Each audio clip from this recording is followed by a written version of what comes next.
జై స్వరాజ్య టీవీ ప్రేక్షకులందరికీ ముందస్తు సంక్రాంతి శుభాకాంక్షలు. ఈ సంక్రాంతి పండుగ 3 రోజులు జరుపుకుంటాము.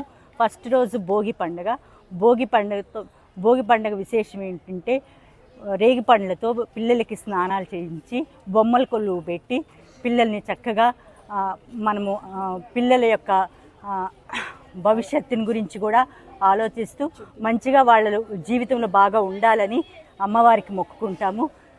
అలాగే సంక్రాంతి రోజు ఈ న్యూ ఇయర్లో స్టార్ట్ అయ్యే కొత్త పండుగ కాబట్టి చెరుకు, తీపి గుర్తుగా చెరుకు, అలాగే ధాన్యాలు, నవధాన్యాలు అన్నీ ఇంటికి చేరుతాయి. పల్లెల్లో అవన్నీ పండిస్తారు కాబట్టి అవన్నీ ఇంటికి వచ్చి సమృద్ధిగా ప్రతి ఇల్లు నిండుగా ఉంటుంది. కాబట్టి అందరూ హ్యాపీగా కొత్త బట్టలు ధరించి రంగురంగుల ముగ్గులు వేసుకుంటూ హరిదాసుని కూడా మనం గౌరవించుకుంటూ, ఇవాళ రేపు హరిదాసులు ఇక్కడ కనపట్లేదు. అట్లాగే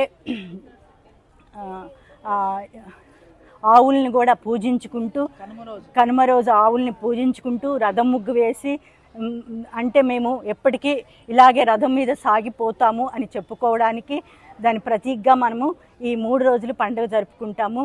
ఈ ఆంధ్ర, తెలంగాణలో ఈ పండుగని చాలా విశిష్టంగా జరుపుకుంటాము.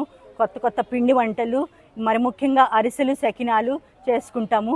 దాంట్లో వేసే దాని ఏమంటారు, నువ్వులు ఈ చలికాలంలో వేడిని కలుగజేసి బాడీకి కూడా ఎక్కువ హీట్ని ఇచ్చి, అలాగే ఎముకలు పుష్టిగా ఉండడానికి హెల్ప్ అవుతుంది. కాబట్టి ఖచ్చితంగా ఆ 2 పిండి వంటలను ప్రతి ఒక్కళ్ళు ఎంత పేదవాళ్ళైనా వండుకుంటారు.